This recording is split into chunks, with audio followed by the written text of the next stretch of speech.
അതിയടം ശ്രീ മുച്ചൂട്ട് ഭഗവതി ക്ഷേത്രം പെരുങ്കളിയാട്ടത്തിന് തുടക്കമായി.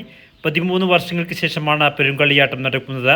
ഫെബ്രുവരി 2 മുച്ചൂട്ട് ഭഗവതിയുടെ തിരുവടി നിവരും. തുടർന്ന് 12 മണിക്ക് ആറാടിക്കൽ ചടങ്ങോടെ പെരുങ്കളിയാട്ടത്തിന് സമാപനമാകും. കളിയാട്ടത്തിന്റെ ഭാഗമായി മടിയൽ ചാമുണ്ടി, വിഷ്ണുമൂർത്തി, നരമ്പിൽ ഭഗവതി, പുലിയൂർ കണ്ണൻ, കണ്ണങ്ങാട് ഭഗവതി, പുലിയൂർ കാളി, കുറത്തിയമ്മ എന്നീ തെയ്യക്കോലങ്ങളും കെട്ടിയാടും.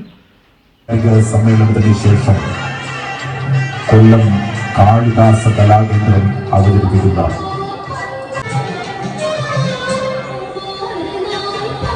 സാമൂഹിക സാംസ്കാരിക കലാരംഗങ്ങളിലെ പ്രഗത്ഭ വ്യക്തിത്വങ്ങൾ നിങ്ങൾക്ക് ലഭിക്കുന്നതാണ്.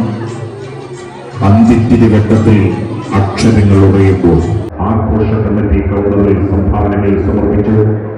രസീത് സ്വീകരിക്കുക.